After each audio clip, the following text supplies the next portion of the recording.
ভুতুড়ে ভোটার চিহ্নিত করার লক্ষ্য দলের কর্মীদের পথে নামিয়েছেন মুখ্যমন্ত্রী তৃণমূল নেত্রী মমতা বন্দ্যোপাধ্যায়।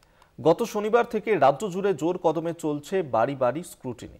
দলনেত্রীর গড়ে দেওয়া ৩৬ সদস্যের কমিটি আগামী বৃহস্পতিবার ভোটার তালিকা নিয়ে বৈঠকে বসবে। তৃণমূলের রাজ্য সভাপতি সুব্রত বক্সী ভোটার তালিকা সংশোধনীর কাজের পর্যালোচনা করবেন ওই বৈঠকে। প্রথম রাজ্য বিধানসভায় ভুতুড়ে ভোটারের অস্তিত্ব নিয়ে সরব হয়েছিলেন মুখ্যমন্ত্রী মমতা বন্দ্যোপাধ্যায়।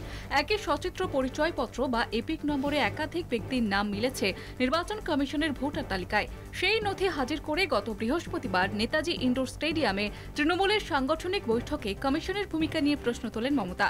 একই সঙ্গে নবনিযুক্ত মুখ্য নির্বাচন কমিশনার জ্ঞানেশ কুমারের নিরপেক্ষতা নিয়েও সংশয় প্রকাশ করেন তিনি। তার দাবি, কমিশনের পরিকল্পনায় ভোটার তালিকায় ভুতুড়ে নাম ঢোকানো হয়েছে, তাই তাদের ভরসাই নয়। দলীয় কর্মীদের বাড়ি বাড়ি গিয়ে ভুতুড়ে চিহ্নিত করার নির্দেশ দেন দলনেত্রী। রাজ্য সভাপতি সুব্রত বক্সীর নেতৃত্বে ৩৬ সদস্যের কমিটি গড়ে দেন তিনি। তারপর থেকেই তৎপর তৃণমূল কর্মীরা বুথ স্তরে তালিকা স্ক্রুটিনি শুরু করে। একের পর এক ভুতুড়ে নাম চিহ্নিত করার কাজ শুরু হতেই নির্বাচন কমিশন মুখ্যমন্ত্রীর অভিযোগের সাফাই দিতে গিয়ে কার্যত তা মেনে নেয়। অর্থাৎ একই এপিক নম্বরে একাধিক ভোটারের নামের হদিশ রয়েছে। সে কথা স্বীকার করে নিয়েও কমিশনের দাবি, এপিকের নম্বর অভিন্ন হলেও একাধিক কেন্দ্রের ভোটার থাকা অস্বাভাবিক নয়। কমিশনের এই ব্যাখ্যায় বিভ্রান্তি দূর হয়নি। এর প্রেক্ষিতে আগামী বৃহস্পতিবার দলীয় কমিটির পর্যালোচনা বৈঠক ডেকেছেন রাজ্য সভাপতি। তবে গত কয়েকদিনে যে গতিতে ভুতুড়ে ভোটার সংক্রান্ত স্ক্রুটিনি কাজ করেছেন তৃণমূল কর্মীরা, তা অব্যাহত থাকবে।